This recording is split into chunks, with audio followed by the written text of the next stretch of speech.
여러분 안녕하십니까? 전주 MBC 시사토론입니다. 지방선거가 끝났는데 국내 정치권이 요동치고 있습니다. 지방 권력을 바꾸는 선거가 정치 지형 전반의 변화를 이끄는 모양새인데요. 도내 정치권에도 파장이 예상됩니다. 오늘 이 문제 진단합니다. 도내 야당과 여권에서 토론자 모셨습니다. 어서 오십시오. 예, 안녕하세요. 김인덕 위원장님. 예. 이번 지방선거 분석틀 여러 시각에서 진단할 수 있을 텐데 예. 그래도 이번 선거가 정당 투표 아니었느냐 결과적으로 그런 분석들이 많던데 그 여당 도당위원장으로서 이 분석에 일정 부분 동의하시나요? 예, 이번 그 지방선거에서 많은 유권자들이 개별 후보자에 대한 평가보다는 큰 틀에서 정당에 대한 투표가 있었다 이렇게 보고 있고요.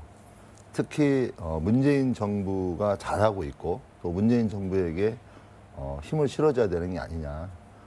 그러기 위해서는 더불어민주당이 표를 많이 얻어야 되겠다. 이런 민심들이 작용했다고 보고 있고요.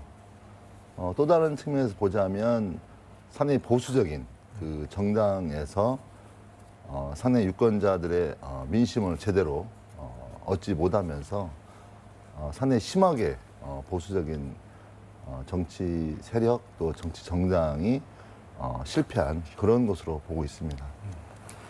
최영호 실장님, 그 여파인지는 모르겠는데 선거 과정에서도 계속 인물 검증, 정책 검증이 안 되고 있다. 그래서 유달리 그 상황이 이번 선거에서 특히 심각했었다 이렇게 이야기하는데 그 부분에 대해서는 어떻게 생각하십니까? 저희는 이제 그 전국적으로 보면 양당제, 다당제 뭐 이렇게 해서 표현할 수 있겠지만 우리 지역은 지금 30년간 일당 독점이고 이 독점의 문제를 어떻게 해소할 것인가 이게 사실은 이번 선거의 관건이었다고 보여져요. 근데 이제 그런 의미에서 민주평화당이 굉장히 큰 역사와 도민 앞에서 잘못을 했다고 생각이 듭니다. 제가 2016년부터 2018년까지 지금 2년간 어떠한 전북의 큰 이슈를 살펴보면 2016년도에 군산 조선산업 위기도 군산 조선소를 이제 운영 중단하겠다 이런 얘기를 하고 2017년 5월에 대선 전에 이제 이게 이슈가 되니까 모든 대선 후보들이 군산 조선소 존치하겠다 이 얘기를 했는데 2017년 7월에 군산 조선소 가동 중단이 되고 2018년 2월에 한국 GM 군산 공장이 폐쇄가 됐습니다. 근데 이게 이제 사기업의 일이냐? 단순히 사기업의 일이 아니거든요. 정부는 지난 2년간 10조 원 넘게 조선산업에 투입을 했고 GM 공장에는 지금 1조 원을 다시 이제 투자를 하기도 했거든요. 그러면서 울산, 거제, 목포에 있는 조선소는 가동이 되는데 우리나라 그 대형 조선 3사의 도크가 33개인데 그중에 하나 군산 조선소 하나 지금 못 돌리고 있어요. 10조 투입하고도. 그리고 1조 투입하고도 GM이 부평, 창원, 군산에 공장이 있는데 1조 투입하고도 군산만 지금 공장을 못 돌리고 있어요. 지금 PK 지역은 사실은 이제 PK 지역은 자동차 조선 위기에도 지금 호황을 맞고 다시 돌아가고 있는데 우리 지역은 지금 우리 지역만 유독 두 가지 자동차 조선에서 아무런 입김도 없이 지금 2만 개의 일자리가 사라지고 10만 명의 생계가 지금 위기를 겪고 있습니다. 그런데도 불구하고 이건 명백하게 지금 정부 여당이 키를 쥐고 있었던 사안이거든요.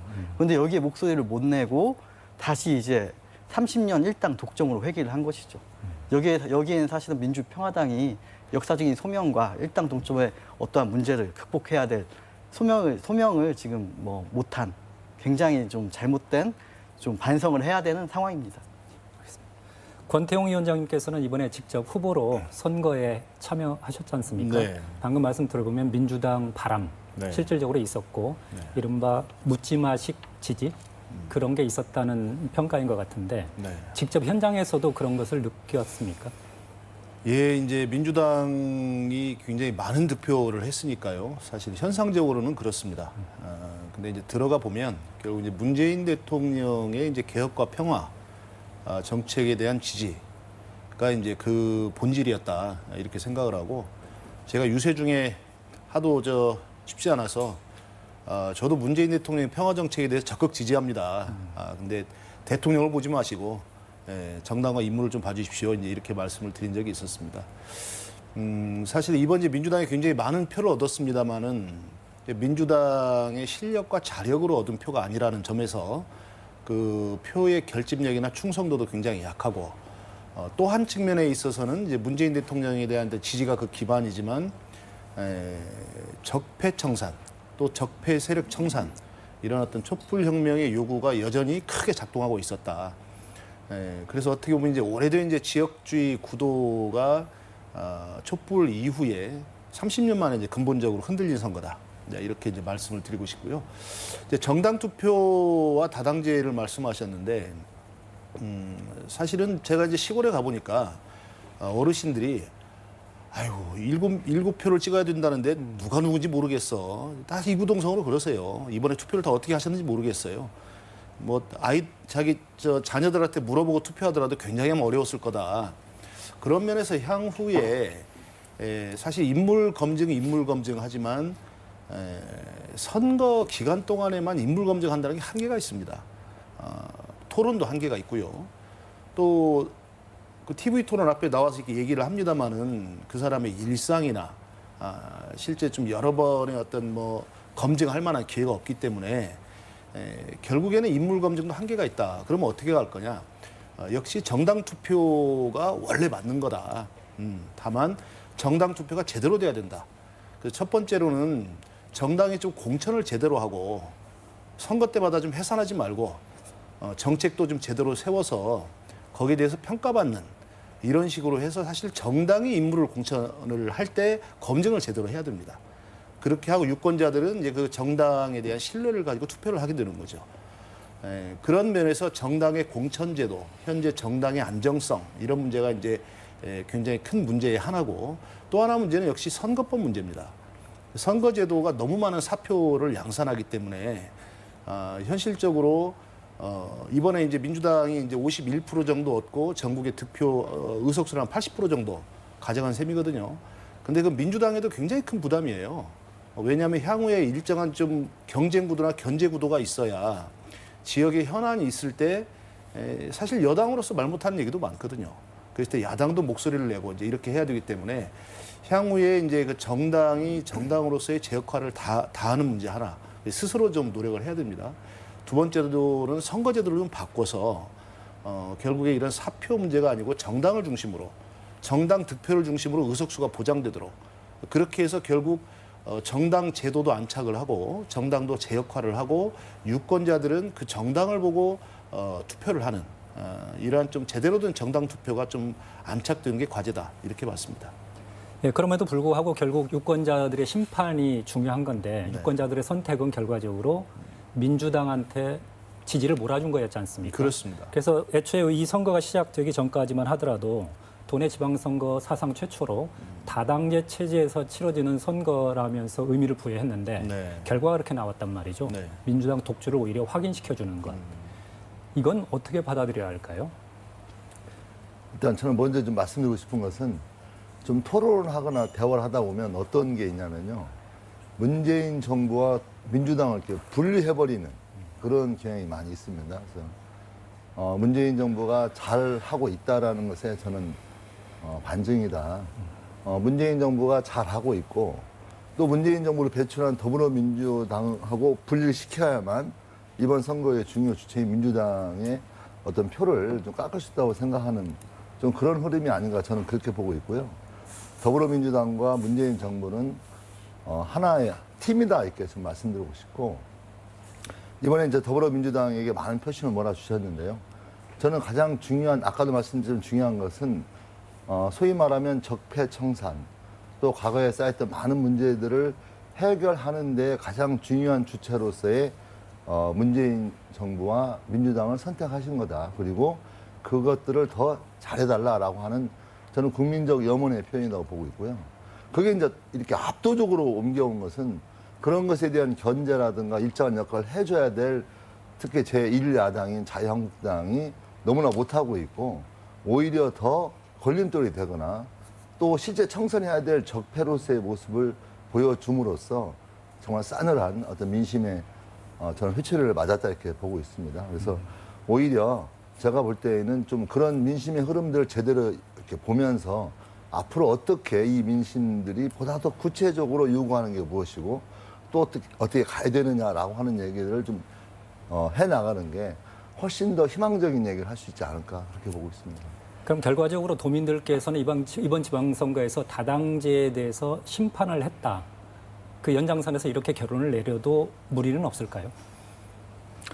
다당제에 대한 심판이요? 아니 뭐 지금 제가 좀 재밌게 요새 요 근래 재밌게 읽은 책 중에 하나가 1950년대 미국 외교관이 한국 정치를 분석한 책입니다. 소용돌이의 한국 정치라고 해가지고 우리나라의 모든 이슈는 중앙으로 집중한다. 그리고 이 중앙의 관료들의 어떠한 힘이 너무 세서 이 지방이나 지방 분권이나 이런 게 이루어지지 않는다. 이런 얘기도 1950년대에 썼더라고요. 근데 지금도 똑같다고 보여집니다. 지금 우리가 그때와 지금이나 변하지 않는 건 지금 한국의 중앙정치 중심의 이슈, 모든 이슈가 중앙정치로 함몰이 돼 있죠. 제가 아까 군산 얘기를 꺼낸 거는 우리 지역에 엄청난 지금 위기이고 엄청난 문제가 터졌는데도 그 이슈가 전혀 어떠한 정부나 어떤 책임을 돌리는 데 있어서 작용을 하지 않았어요.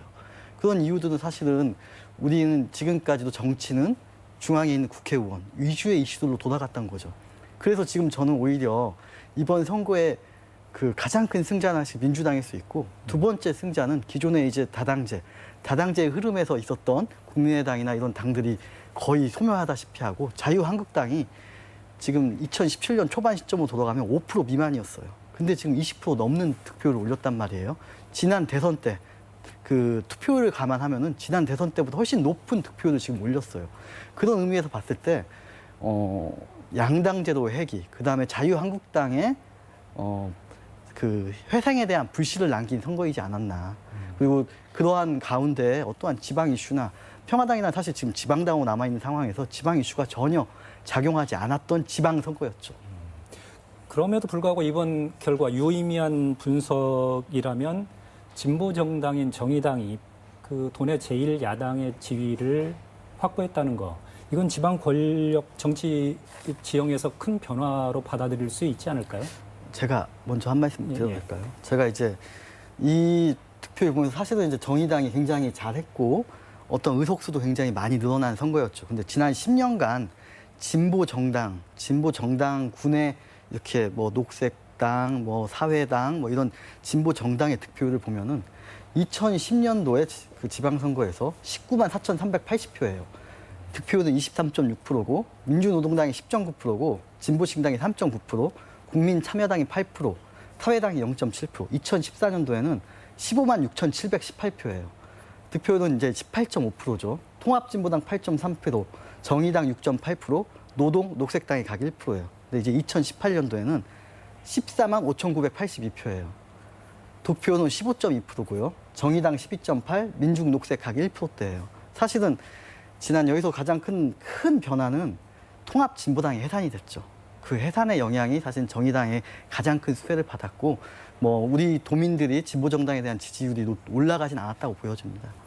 좀 그건 제가 볼 때는 좀 세게 비판하면 자기중심적 평가라고 저는 보고 있고요. 제가 생각할 때 정의당 표가 저는 많이 나왔다고 생각합니다. 굉장히 주목해야 된다고 저는 보고 있습니다. 저희 더불어민주당에서도 그 점을 주목해줘야 된다. 왜냐하면 더불어민주당이 높은 지지를 받고 있고 받았지만 과연 우리 큰 민심의 흐름은 어떻게 흘러가고 있느냐. 그러니까 민평당도 있고 사실 현재 저희 도내 국회의원 의석수를 가장 많이 가지고 있는 게 민평당인데요. 과연 그 민평당 현역 국회의원들이 힘이 지난 2년 동안 거의 무력화될 정도로 왜 그렇게 되었느냐. 전체의 민심은 이런 다당제 치하에서도 의연하게 정의당이 거의 13%에 가까운 의석 그 지지를 받았다고 하는 것은 우리 도민들의 상당히 큰 흐름에 그 경향이 바뀌고 있다. 그런 점을 고려해 볼 때 상당히 진보적인 요구, 또 상당히 개혁적인 요구, 또 뭔가 크게 혁신을 해야 된다고 하는 저는 도민들의 요구가 상당히 이번 표심에 반영이 되어 있는 게 아닌가. 그걸 고려해 볼 때 저는 기존 정당이라고 표현하기 그렇지만 국회의원 의석을 가지고 있는 민주당이라든가 민평당에서는 그 점에 주목해 주면서 앞으로 그 개혁에 발맞추기 위한 몸부림들을 해내지 않는다면 저는 상당히 지지를 잃을 가능성이 있기 때문에 저는 정의당의 높은 득표율에 대해서 주목해야 한다고 생각합니다. 권태웅 위원장께서는 당사자이신데 정작 어떻게 받아들이시나요, 이 부분? 예. 이제 조금 전에 민주평화당 쪽에서 이제 그 지나간 여러 선거에서의 그 통계를 말씀하셨는데 일단 두 가지를 말씀드리고 싶습니다. 첫 번째로는 다당제에 대한 심판이다. 아까 이제 이런 표현을 쓰셨는데 저는 현재 저희 정당 체계가 다당제로 보기에도 너무 유동적이고 너무 취약하다. 그런 면에서 지금 상황에서 이걸 어떤 다당제에 대한 심판이라든지 이렇게 보는 건 굉장히 무리가 있다고 보고요. 아까도 말씀드렸지만 오래된 그 양당 구조가 좀 다당 구조로 좀 넘어갈 만한 제도적 환경이 못 됩니다. 워낙 사표가 많이 나오고요. 영남과 호남에서 이제 민주당과 그 예전에 그 새누리당, 지금 자유한국당이 어떻게 보면 거의 적대적 공생을 하게 되는. 그래서 상대방을 비난해야 내 표가 더 나오는 이제 이런 상황이 되다 보니까 사실은 이제 다당제로 갈 만한 여러 가지 계기와 환경이 조성되지 못했다. 다만 이번에 이제 그 수구 보수 세력이 사실 자멸하면서 결국 대구 경북 지역을 제외하고는 참패를 하지 않았습니까? 그리고 실제로 50대, 60대의 세대 투표도 민주당을 많이 찍었습니다. 그리고 정당 득표도 저 예전 선거에 비해서 평균 한 20% 정도가 떨어졌어요. 자유한국당이. 대구 경북도 그렇습니다. 사실 양당 구조의 해체다. 다당 구조의 심판이 아니라 양당 구조의 해체다. 이렇게 보는 게 좋을 것 같고요. 해체 뒤에 어떻게 될 거냐. 이런 문제가 이제 앞으로 하기 달렸다. 제도의 문제도 있을 거고 각 당의 역할도 있을 거다. 그래서 그런 어떤 숙제들을 각 당이 스스로와 경쟁을 통해서 얼마나 하는가 이런 문제가 이제 앞으로 과제다 이렇게 보여지고요. 정의당이 이번에 12.88%를 전북에서 득표했습니다. 감사하게도 전국에서 가장 높은 정당 득표율이고요. 정의당 내에서도 저희가 이번에 20명밖에 출마를 못했습니다만 7명을 당선을 시켰습니다. 그래서 사실 그 예전에 이렇게 여러 통계를 놓고 보면 뭐 여러 분석을 할 수 있지만 그런 문제보다도 지금 이 촛불 이후에 달라진 환경에서 정의당의 득표가 가진 함의가 뭐냐 이걸 보는 게 굉장히 중요할 거다 이렇게 보여지고요. 왜 국회의원도 많고 조직도 막강한 그 민주평화당이 정의당에 비해서 지지율이 나오지 않았을까 이런 부분에 대해서도 민주평화당도 깊은 좀 판단이 필요할 거다. 그런 판단을 어떻게 하냐에 따라 달라질 거라고 이렇게 보여지는데 일단은 문재인 대통령의 여러 개혁 정책에 대한 일관된 태도 이런 것들도 굉장히 컸다고 보고요. 또 하나는 지난 대선에 역시 이제 심상정 후보의 TV 토론 영향이 굉장히 컸다고 보고요. 또 하나는 정의당이 계속 지속할 정당이다. 여기에 대한 신뢰가 있었다고 봅니다. 뭐 조금 이따 말씀드리겠지만 다른 정당들이 과연 총선을 넘어서도 계속 지속 가능할까라는 질문이 넓게 형성돼 있습니다. 그런 면에서 이제 정당 투표를 주기에는 앞으로 어떤 미래의 지속 가능성을 보고 사실 판단해야 되는 거 아니냐 이런 판단이 작동했었다고 보고요. 또 하나 뭐 자화자찬 같습니다만 어쨌든 이번에 이제 정책 선거를 하려고 이제 꽤 노력을 했습니다. 이제 그런 과정에서 도지사 후보 토론회 시골에 가보니까 어르신들께서 굉장히 많이 보셨더라고요. 그래서 이제 그런 데 대한 어떤 평가나 이런 부분들도 득표에 좀 약간 도움이 되지 않았는가 이런 생각이 듭니다. 지금 저희들이 분석은 그 결과에 대해서 분석을 하고 있는데 전국적인 분석 틀하고 전라북도의 분석 틀하고 섞여서 이야기가 되다 보니까 좀 일관성은 없게 느껴지긴 하지만 어쨌든 앞서도 잠시 언급이 있었습니다. 도내 여당은 민주당이지만 실은 국회 의석수 기준으로 하면 민주평화당이거든요. 근데 현역 의원들마저도 힘을 쓰지 못하는 이런 상황에서 이런 결과가 나왔다는 건 분명히 민심의 변화가 있는 건 분명한 거 아니냐. 이렇게 받아들이는 게 맞지 않을까요? 어떤 형식이든. 예, 저는 뭐 동의하고 있습니다. 그래서 저희 이제 뭐 민주평화당 측에서는 또 다른 고민을 하셔야 되겠지만 저희 더불어민주당에서는 역으로 핵심은 그렇다고 봅니다. 2년 전에 저희 민주당이 굉장히 심하게 참패를 했습니다. 그리고 뼈아픈 2년을 지금 보내고 이번 지방선거를 치렀는데요. 저희들의 과거 그 민심의 무서움을 정말 알았듯이 이번 지방선거 이후에도 더불어민주당이 이제는 어디다 핑계를 댈 수 없을 만큼의 중앙정부도 민주당이고 또 지방정부도 민주당이고 또 이제 중요한 국회의원 선거를 앞두고 있는 더불어민주당이 이번 선거에 도취되지 않고 정말 겸손하게 도민들에게 더 다가갈 수 있고 또 지역 현안에 대한 책임성 있는 대안을 내놓지 않는다면 2년 후에 총선 또한 불보듯 뻔하게 될 것이다라고 하는 것에 대해서 저희 더불어민주당 잊지 않고 노력하고 있습니다. 그런 것 같습니다. 이번 지방선거에서 민주당 압승, 이게 민주당한테 주는 교훈도 있는 거고 나머지 야권에 주는 교훈은 더 심각한 것 같아요. 그래서 후폭풍이 만만치가 않은데 일단 한국당 같은 경우는 거의 재창당 수준의 어떤 혁신을 지금 하겠다고 하는 거고 나머지 야권들도 조기 전당대회를 한다든지 지도부를 교체한다든지 해서 뭔가 새로운 어떤 당의 진로를 모색하고 있는 듯 하거든요.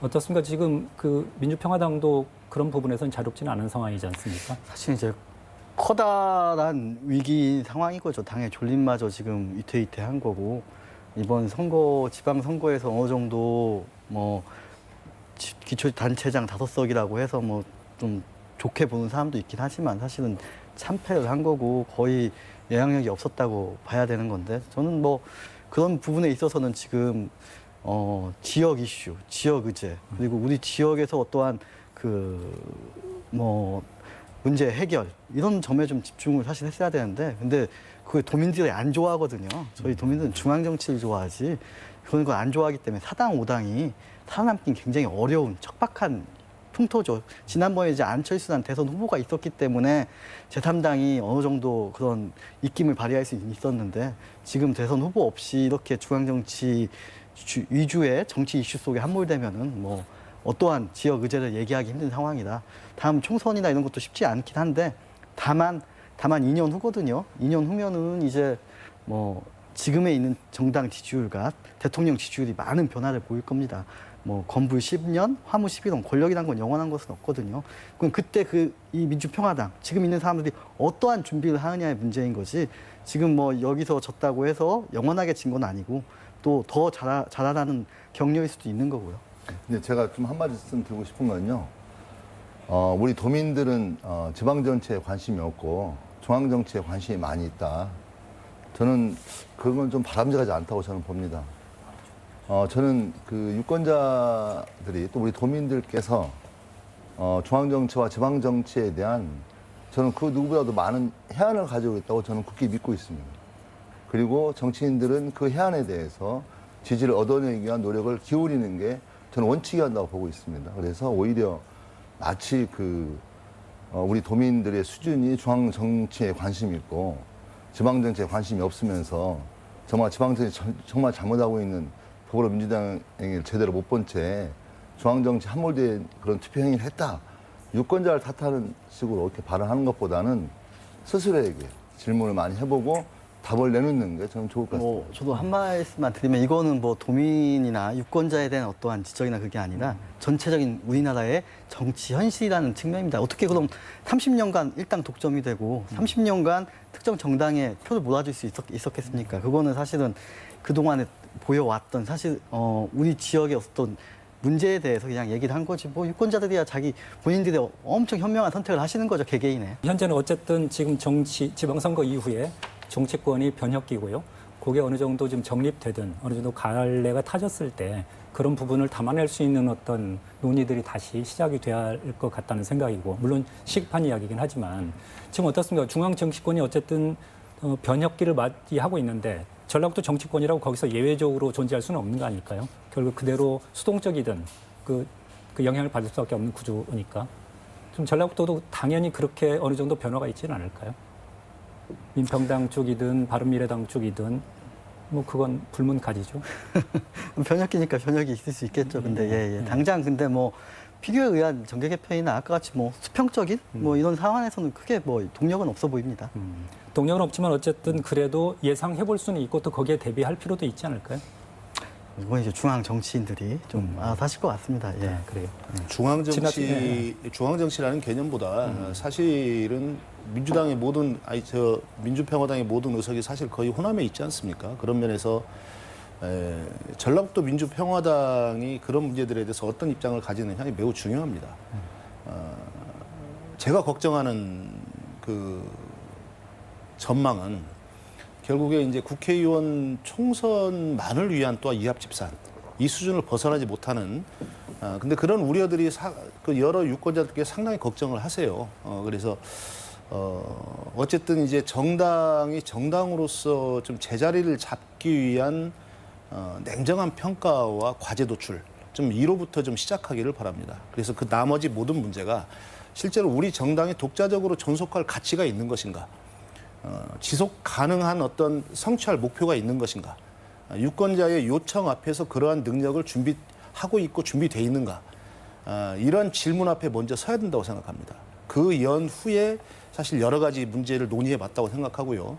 현재 국회 의석이 이제 민주당이 230석, 그리고 민주평화당의 14석, 정의당의 6석, 지금 이런 구조가 돼 있습니다. 그래서 향후에 이제 결국 개혁을 추진하기 위해서는 이제 국회 내부의 여러 이제 그 입법부의 역할이 굉장히 중요할 텐데, 지금 당장 예를 들어서 뭐 개헌과 선거제도 문제를 포함해서 굉장히 많은 민생 현안이 있지 않습니까? 이런 문제도 사실 정계 개편에 저는 큰 에너지 중에 하나가 될 거다.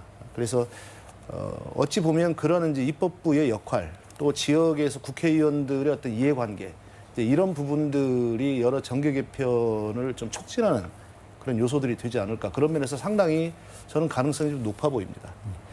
지방선거가 끝나고 나서 아마 유권자들께서 스스로의 선택이 이런 결과로 이어졌다는 것에 대해서 놀라고 있을지도 모르겠습니다. 왜냐하면 앞서도 견제와 균형이라는 논리를 말씀하셨지만 대통령께서도 그 말씀을 하셨거든요. 등골이 서늘하다. 그 이야기는 자칫 오만해지거나 독주로 인한 어떤 폐해, 견제받지 않은 어떤 지방 권력, 이 부분에 대한 어떤 우려일 수도 있는데, 이 부분은 뭐 계속 말씀을 하셨습니다. 몸 낮추기, 신독처럼 말씀하신 부분이 있는데, 이 역시도 똑같은 선에서 이해할 수 있는 부분 아닐까요? 예, 너무나 당연한 얘기라고 보고 있고요.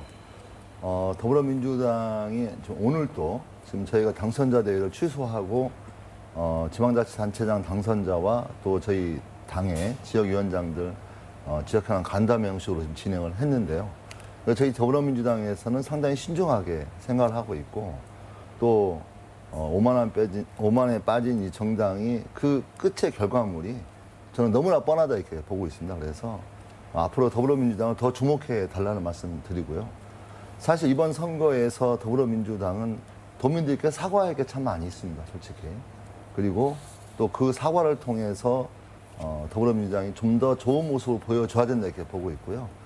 또 그 전체를, 그러니까 일부의 민주당의 또 문제를 침소봉대해서 마치 기성 정당을 전면 부인해버리는 그런 방식으로 저는 개혁이 가기보다는 저는 더불어민주당이 좀 더 겸손하고 또 도민과 소통하면서 일을 해 나가야 되겠다. 뭐 그런 것들이 단순히 어떤 그냥 자기 만족적인 게 아니고 무엇보다도 지역 현안에 어떤 직접적으로 책임지고 해결할 수 있는 그런 형태로 뭔가 보여줘야 되는 게 아닌가. 아까 말씀드렸, 저는 아까 오늘 참 우리 정의당 우리 권태형 위원장님께서 좋은 말씀 해주셨는데요.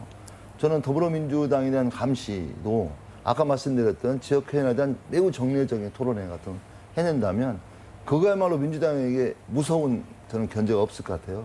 왜냐하면 몇 달 사이로 논의를 계속 해가고 그게 누적되어 가기 때문에 뭔가 민주당이 책임성 있는 행동과 노력을 보여주지 않는다면 저는 불과 1년 이내에 저는 본 모습이 드러날 거다.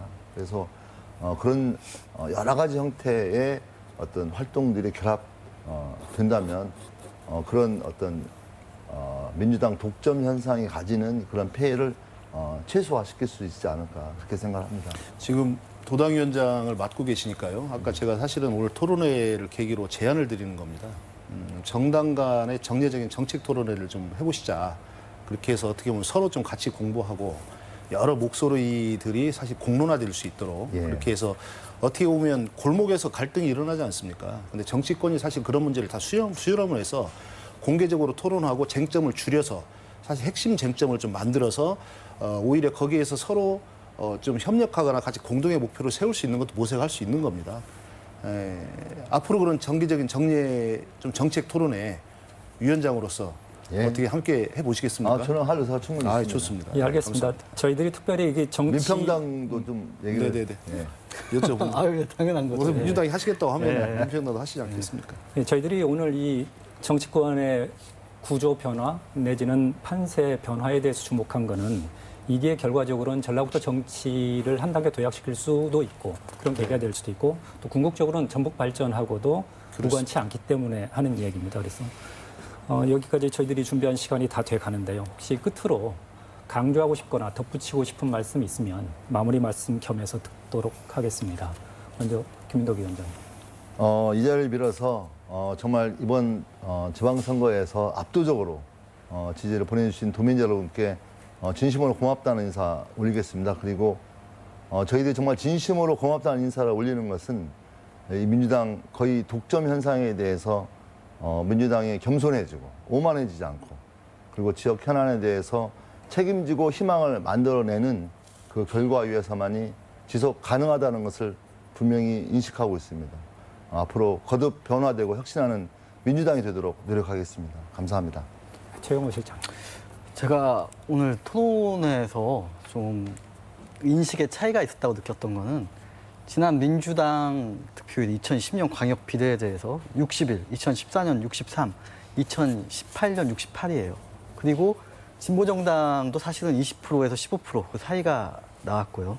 근데 지금 그 2010년, 14년 선거와 2018년 선거가 전혀 달라지지 않았거든요. 국회의원 5석이 있으면 뭐예요? 전혀 달라지지 않은 선거였다는 거죠. 근데 제가 이번 주에 전주시청에 가서 전주 시내버스에 관한 기자회견을 했어요. 근데 전주 시내버스 보조금이 2010년도에 100억이었는데 지금 300억이에요. 전혀 어떠한 서비스 수준의 개선 없이 그 시내버스 회사들의 자본 잠식 상태는 더 심각해졌는데 보조금만 늘어가고 거기에 대한 지금 화약고 같이 그 문제의 사태는 커지고 있습니다. 그런 문제들이 전혀 변하지 않았어요. 지금 전주시는. 그리고 2014년도에 우리 그 지금 당선된 도지사께서는 소득 2배, 인구 300만을 공약을 하시고 당선이 됐는데 근데 어느 순간 또 이번에 전북 대도약이라고 전혀 어떠한 성과 없이 전북 대도약이라는 또 그 구호를 걸고 또 당선이 되셨어요.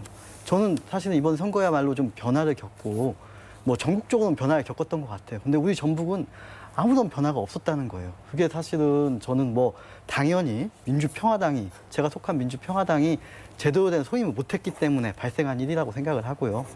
그러한 부분에서 정말 죄인이고 잘못했다고 생각을 합니다. 다만 지방선거에서 전라북도는 거의 변화가 없었다는 것이고 우리는 변화하지 못했다는 것입니다. 그런 의미에서 이번 선거 총평을 한번 남기고 싶습니다. 그 결과 분석에 대한 다양성, 다양한 견해들은 충분히 존중해야 한다고 생각하고요. 마지막으로 권태용 위원장님.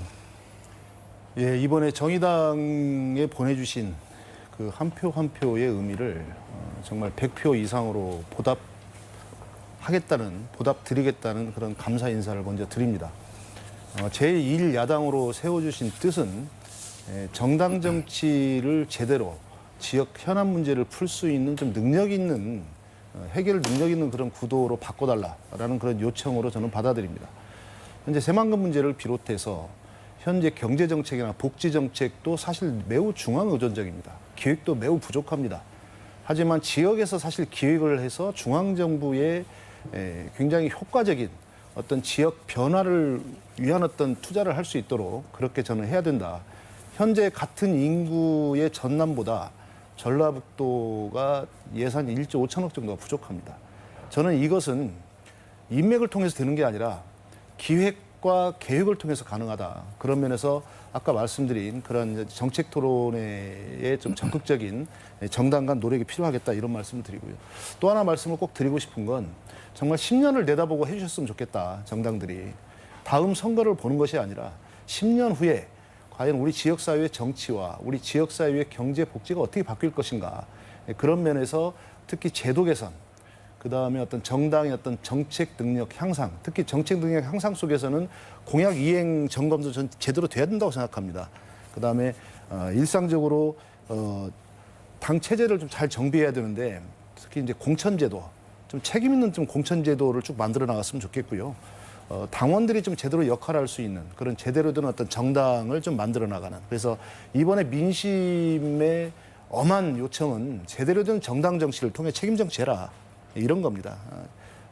정의당이 그런 문제에서 정말 최선을 다해서 정치 혁신과 어떤 경제 회생에 앞장에 설 수 있도록 노력하겠습니다. 고맙습니다. 여러분 어떻게 보셨습니까? 나비 효과라고 하죠. 의도하지 않았거나 작은 차이가 큰 변화를 일으킨다는 건데 지방선거에서 도민의 선택이 대한민국 정치 변화의 계기를 만들었고 그 결과는 전북의 정치는 물론 지역 발전과도 결코 무관치 않을 겁니다. 오늘 순서 여기까지입니다. 시청해주신 시청자 여러분 그리고 함께해주신 토론자 여러분 고맙습니다.